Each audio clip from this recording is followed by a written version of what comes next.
Aïcha mu ngi noonu mbokk internet Thiès Info ñu ngi leen di ziar bu baax a baax di leen jaajëfal ci ànd bi ngeen di ànd ak ñun saa su ne rek mu ngi noonu chaque mardi rek nii la ñu koy defee di ànd ak monsieur Niang ñuy fas yéene di waxtaane li nga xamante ne si mooy géopolitique nee naa leen à chaque fois rek dañuy indi li nga xamante ne si nii dafay ñeel géopolitique mais aussi mu fekk mu am rapport ak li nga xamante ne si mooy suñu dëkk di Sénégal laataa nag tey ñuy ñëw ci Israël-Palestine bi nga xamante ne si moom la ñu leen indi damay bàyyi monsieur Niang mu nuyoo ñu door a commencé waxtaan monsieur Niang c'est un plaisir de vous revoir.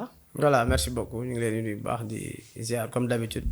Ami internet Thiès Info yëpp di leen ziar di wax comme d'habitude li ñuy wax rek yàlla na lépp lu ñu fi wax mu doon njariñ. À l'international comme pour le Sénégal. Effectivement merci. mu ngi noonu mu nekk nag conflit israélo-palestinien lu nga xamante ne si mën naa ne que dañu judd fekk ko fi. parce que nekk na lu yàgg lu nga xamante ne si kenn xamul sax je peux dire ni mu yàggee daal.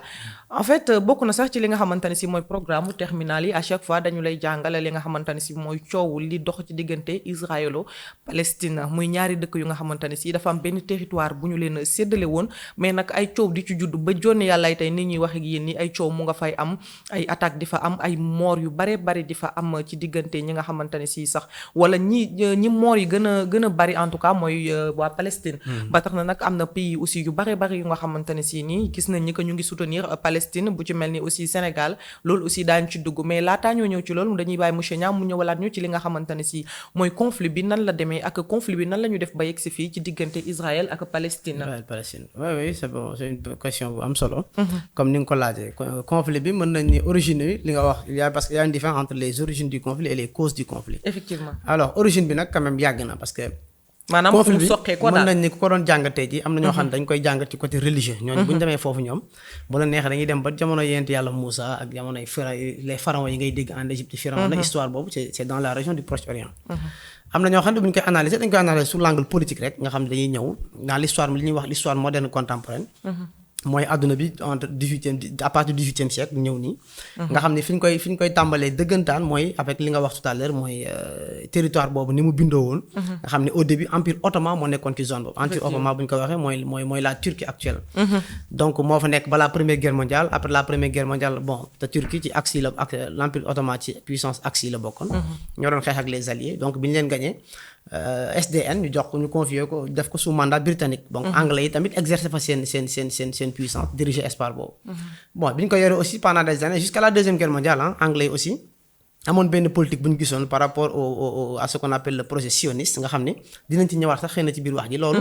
du religieux mais le projet sioniste c'est un projet politique te thème bi day dugg dans le cadre général de li ñuy wax la décolonisation. mooy ay pays yoo xam ni dañ leen a nootoon ñu xëy bëgg a am seen indépendance. Israël nag c'est un cas particulier parce que moom kenn du ne benn pays bu ñu colonisé woon mais ci li ñu waxee dans le cadre de la Shoah ay réew mu doon bu ñu xatal la ñu bëgg leen a créer un état. donc noonu lañ ci jógee anglais yi à partir de la deuxième guerre mondiale affaire bi compliqué. avec le retour des juifs ci terre boobu ñu koy woowee la terre promise. nga xam ni sax problème la concept terre promise boobu mooy lan ci judaïsme wala ci sionisme et cetera.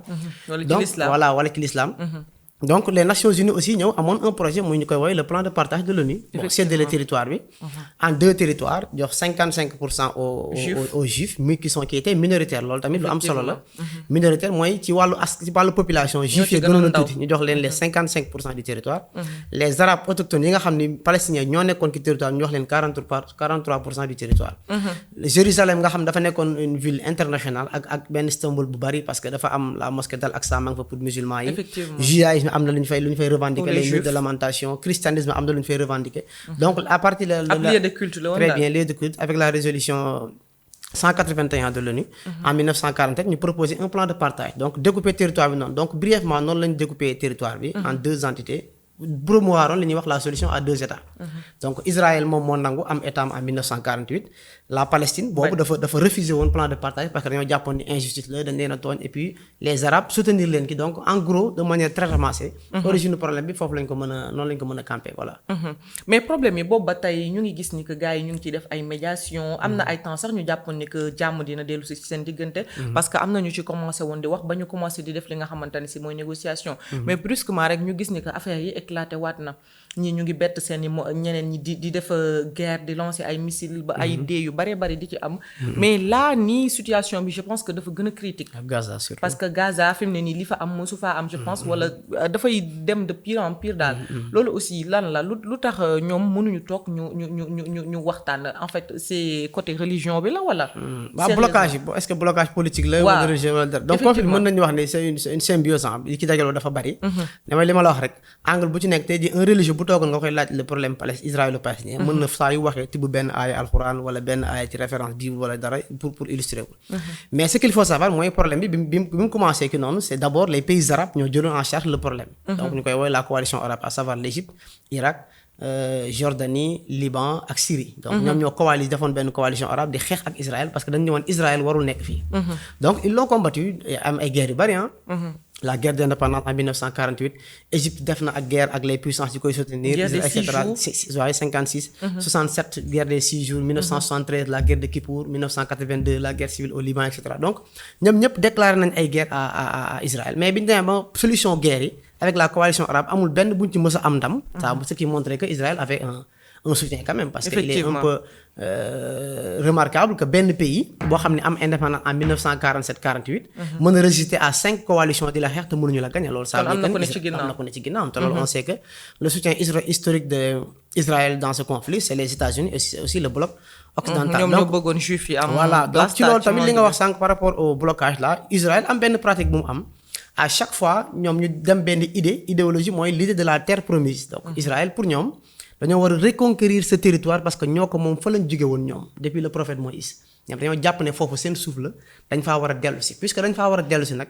ñoom par tous les moyens ils doivent l'avoir c'est la raison pour laquelle stratégiquement ñoom non seulement l'état juif da leen a intéressé mais élargissement des territoires daf leen intéressé Israël à chaque fois quand il y a un conflit depuis 1948 ni ma ko waxee 48 56 67 la guerre de 6 jours 73 la guerre de Kippour et cetera à chaque fois ba Gaza bi li muy def mooy à chaque fois bu xeex amee mu fexe grignoter une partie du territoire noonu la def ba récupérer le Sinaï égyptien le plateau du Golan avec Syrie Jérusalem Est actuellement def nañ fa seen capitale Gaza aussi bu ñu bàyyee ni mu def bande de Jérusalem defoon ko Sinaï noonu la ko bëgg a def faire la guerre reconquérir le territoire dàq ñin ña fa nekkoon génn leen fa bu ñu yàggee tuuti mu agrandir le territoire d'Israël je rappelle que de 55% yi ñu joxoon Israël en 1945 actuellement Israël se retrouve avec environ 96 à 97% du territoire palestinien donc ça veut dire que ni kon Israël de plus en plus day yokk ay territoire di pour loolu moo compliquer le territoire bi problème bi du moins vraiment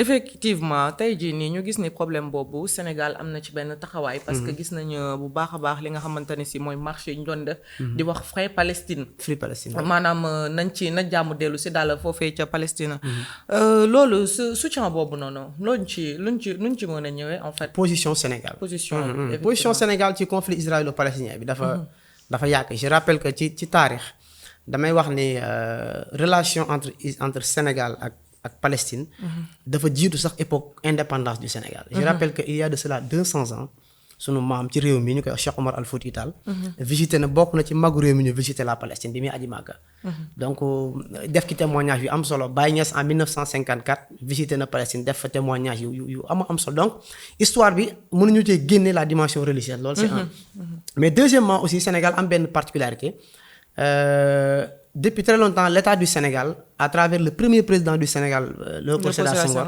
daf doon apporter son soutien à la cause palestinienne Léopold Sédar Senghor mooy président ci àdduna bi njëkk a jox Yasser Arafat passeport diplomatique pour muy def ses déplacements à travers le monde parce que ça c'était pas évident en 1977 en 1973 Sénégal bi Israël attaqué les pays arabes là et cetera Palestine nangu territoire yi et tout État du Sénégal pour wane naqaram ak ànd gi jàppale gi muy jàppale dafa rompre ses relations diplomatiques avec Israël relations yi ñu ngi ko renouveler en 1975 te 1975 boobu Sénégal ba fi ñuy wax mooy diriger comité bi nga xam ne Nations Unies moo ko créé ñu koy wax le comité des droits inaliénables pour le peuple palestinien pour la création d'un État donc Sénégal yi ma la wax nii yëpp daf ci am ay taxawaay bu mu ci am te li ci stratégique te marquant ci mooy le président Léopold Sédar Senghor moo tax conflit bi ku ko jël côté religieux kese je pense que da ngay juum Senghor c'était un président de la République sénégalaise mais qui était chrétien quand même donc un président chrétien buy apporter son soutien à la Palestine dem ba nangoo rompre les relations diplomatiques entre le Sénégal et Israël en 1973 jox passeport diplomatique diplomatique njëkk a jox passeport diplomatique à Yasser Arafat pour muy def ses déplacements mën a xeex bi. Et puis à travers toutes les tribunes yu bari dans le monde Nations Unies sommet yu bari Sénégal dafa amoon les diplomates sénégalais dañ daan taxaw di défendre la cause palestinienne. Donc loolu nag mënuñ ci génnee dimension rejet parce que Sénégal ni mu bindoo. trajectoire historique dimension humanitaire aussi. oui parce que li ñuy wax chapitre décolonisation la tudd te askan wu xeex pour am indépendance. je pense que ni boo gisee benn askan ñu koy noot di ko dominer ci colonisation. sa devoir day nekk ci taxaw ko. dëgg la donc loolu moo ci trajectoire historique du Sénégal. effectivement mais mu mel ni position boobu Sénégal jël ci fi mu ne nii am na ay africains yu bare yu nga xamante ne si. neexu leen ay panafricanistes yu nga xamante ne si gis nañ leen ñu génn ci réseaux sociaux yi. di def ay vidéo di nakarlu loolu. en fait lan moo tax Sénégal di jéggaane en fait jógee Afrique tëb Afrique alors que Congo alors que Burkina Faso wala beneen am na ay problèmes yu nga xamante ne si am na fa te gisuñu Sénégal mu manifester ci li nga xamante ne si mooy soutien am mu dem di manifester son soutien aux Palestine. tey jii nii est-ce que tey jii nii mën nañ ni que loolu lan la ci Sénégal jublu en fait. ak panafricanistes yooyu tey jii nii ils ont raison ou pas en fait. oui je pense que ni ñoom ils sont bon li nga wax rek parce que actuellement il y a un vent panafricaniste qui boo xam dafa xaw a laal tuuti li ñuy wax le populisme quoi parce que et je me dis que c'est une confusion de rôle c'est peut-être même méconnaître trajectoire historique parce que loolu ñu wax noonu tey jii Sénégal marche bi mu def c'est une marche très symbolique parce que bu ñu demee ba le premier ministre du Sénégal après bombardement Gaza yi le premier ministre du Sénégal def na ki tweetam bind wax ci sa position ne d'accord à travers Ousmane Sonko. État du Sénégal tey dafa am position bu claire taxaw pour wane ni moom day soutenir la cause palestinienne. kon État du Sénégal nëbbatul ci côté boobu. maintenant sur les conséquences géopolitiques ak panafricanistes yooyu nga wax et tout je pense que ni dans le combat panafricain li ma wax sànq ne Sénégal relation ak Palestine dafa weesu cadre indépendant. nee naa li ma lay wax nii il y a de cela 200 ans Cheikh Omar Al Fouti Tall noonu ma la ko waxee. loolu remarque historique la beneen bi mooy. ancrage historique du Sénégal ak problème Palestine bi je pense que dafa war a weesu cadre religion wala cadre et cetera d'abord c'est un problème humain. ku gis li Israël di def sur la bande de Gaza. Aujourd'hui on parle de 50 000 morts. 50 000 morts ou il y en a qui parlent de 50 000 à 80 000 morts dont 20 000 enfants tués. Gaza amatul hôpital Gaza amatul école on voit des enfants Gaza 8 ñu fa nekk di lekk ay xob. on les voit ci loo xam ne ba nga daan seetaan ay films de l'antiquité les premiers prophètes yu yàggee nga leen seetaan ci documentaire ñu leen di wane ñuy def exodus yooyu ñuy wax exil seen gàddaay yooyu daan def loolu nga gis actuellement les Gazaouis di ko dund. donc problème bi pour man on n'a pas besoin d'être un Sénégalais am ancrage religieux pour soutenir ko. on n'a pas besoin d'être un Burkinabé pour le faire on a juste besoin d'être un homme civilisé pour le faire. pour rappel tey jii nation. peuple bi gën a défendre Palestine à travers le monde ce n'est même pas le Sénégal en réalité Sénégal def na ci ay jéego. mais Afrique du Sud par exemple. li muy daj ci défendre Palestine ak risque yi mu ci jël Sénégal sax mën naa ne jëlu ko. te loolu ils l'ont pris depuis l'héritage historique de l'apartheid. je me rappelle cette phrase bu am solo bu Nelson Mandela waxoon mu ne woon notre liberté n'aura pas de sens tant que la Palestine continuera de subir cette injustice. mu ne Afrique du Sud exemple apartheid bi mu dund du am sens mukk jeexital ci àdduna bi tant que beneen peuple na ñoom ñi ngi dund lu mel noonu ci kaw suuf. à cette époque il faisait allusion à la question palestinienne.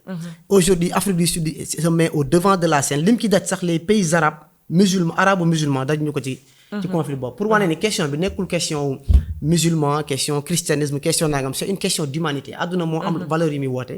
les valeurs de dignité les valeurs d'honneur les valeurs de fraternité nit fu mu dëkk la notion de territoire ak nit dañu lié. donc aujourd'hui on est en train de vider les Palestiniens li nga xam ne mooy nit bu demee ba sës li koy dese muy dignitéem ak ngoram loolu lañ leen bëgg a dindil.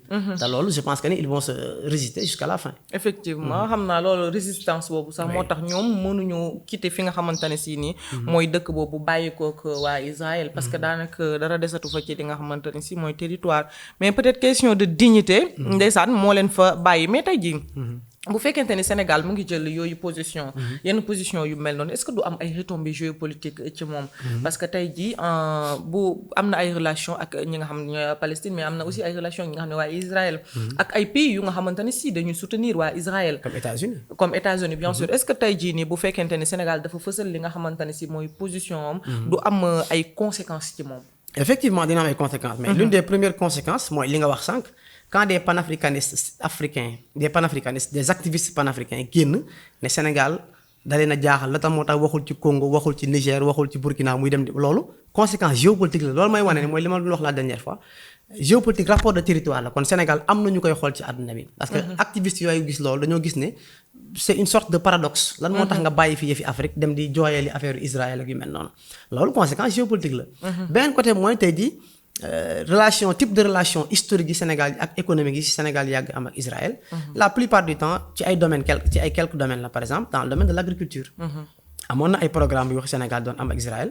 dans le cadre de la sécurité aussi parce que Israël bon en tout cas ñoom ils ont réussi à je dirais pas peut-être corrompre les mentalités wala les imaginaires que ni voilà ils sont très forts boo waxee rek loolu la ñuy wax sax ñun ñi juifs yi dañoo garaaw dañoo am xam-xam fekk le savoir la connaissance n'est pas juif ni arabe ni musulman ni chrétien ni noir ni blanc elle est juste humaine quoi.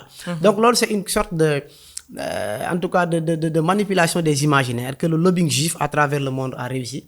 li nga xam ne moom la ñuy wax sax l'antisémitisme tey jii boo critiquer le Israël facilement ñu taxer le d'antisémitique. da ngaa bañ juif et cetera et même ça peut avoir des conséquences. donc li nga wax sur le Sénégal effectivement dina am jeexital mais il va falloir faire le pour et le contre. le pour et le contre mooy le Sénégal avec le soft power qu'il incarne le Sénégal ak trajectoire historique bi mu am ci diine. Sénégal trajectoire historique bi mu am ci démocratie Sénégal trajectoire bi mu am ci justice ak état de droit est-ce que tey jii li ñuy ndaw ñun sore ak Israël sur le plan géographique est-ce que aujourd'hui ñun dañoo war a insensible par rapport à ce qui se passe à Gaza est-ce que dañoo war a insensible ci liy xew Gaza buñ nee la hôpital amatu fa nit ñi ngi feebar bombe di ko dal ñuy mutiler ay nit maanaam opérer dagg ay yaramu nit sans anesthésie est-ce que dañoo war a rester insensible quand on nous dit des enfants Gaza bi ñi ngi lekk ay xob xiif nañ ba amuñu lu lekk est-ce que état du Sénégal dafa war a insensible buñ naan ñu Israël day bombarder ba pare ne territoire bi aide humanitaire Nations Unies sax du fi dugg donc autant de questions yoo xam ne li may wax ça dépasse la dimension religieuse ça dépasse la dimension politique c'est une question d'humanisme aujourd'hui c'est l'avenir de l'humanité qui est menacé avec ce qui est en train de se faire à Gaza c'est ça. mais tey jii nii en fait bu fekkonte ni par exemple Sénégal mu ngi soutenir pays africains yi nga xamante ne si par exemple ay nattu dal na leen. après mu dem soutenir Palestine je pense que ni il y aurait pas de polémique.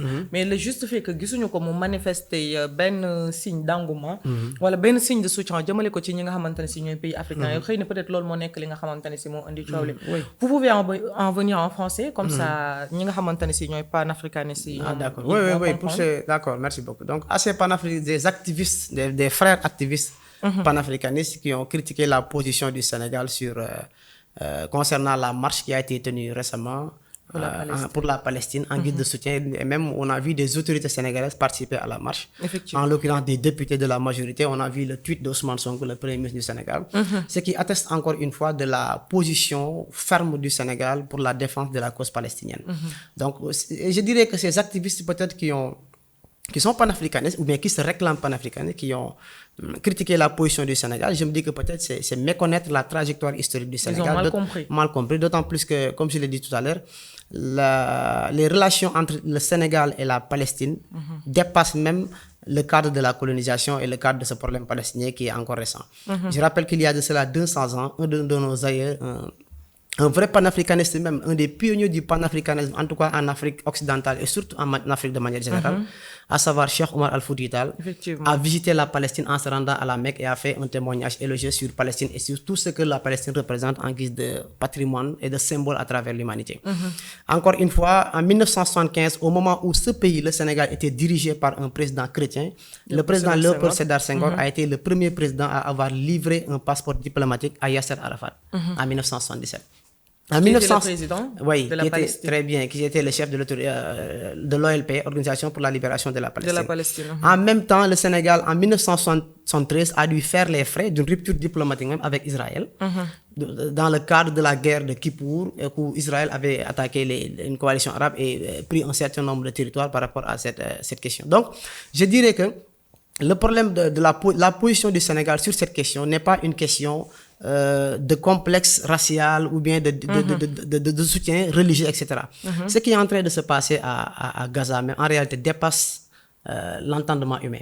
Quand on nous dit que des jeunes ou bien des blessés sont mutilés sans anesthésie, je pense que c'est la conscience humaine qui est menacée. Effectivement. Quand on nous dit que des enfants, des bébés ont faim au point de manger de l'herbe, etc., ça c'est la conscience humaine qui est menacée. Quand on nous dit que il y a 50 000 morts, dont 20 000 enfants et des femmes, ça veut dire que c'est la conscience humaine qui est menacée. Et le Sénégal, par rapport à tout ce qu'il représente, l'Afrique de manière générale, par rapport à tout ce qu'il représente en guise de valeurs universelles, en guise d'apport dans la civilisation de l'humanité, ne doit pas se taire par rapport à ces questions. Aujourd'hui, ils ont parlé du Sénégal parce qu'ils n'ont pas compris. Et je dirais que l'un des pays qui défend plus la cause palestinienne actuellement dans ce monde n'est même pas un pays arabe ni un pays musulman, et c'est l'Afrique du Sud. Et cet héritage, ils l'ont pris du vivant de Nelson Mandela, qui disait que notre liberté, nous Sud-Africains qui avons vécu l'apartheid, n'aura pas de sens toujours quand le peuple palestinien continuera à subir ces injustices. Et pour cela, je terminerai par dire que à ces frères panafricanistes activistes, je leur dis que la notion d'humanisme, la notion de liberté, de dignité ne peut pas se contenter sur des questions de territoire. Et en cela, je rappelle même l'histoire du panafricanisme quand on le prend. De 1900 à 1945, les plus grands congrès du panafricanisme, au temps de William Enoch Du Bois, jusqu'à Nkrumah, les grandes conférences sur le panafricanisme ont été tenues sur le sol européen. Je parle de la conférence de Londres en 1900, la conférence de Lisbonne, la conférence de Paris, la grande conférence de Manchester à Londres qui s'est passée en 1945.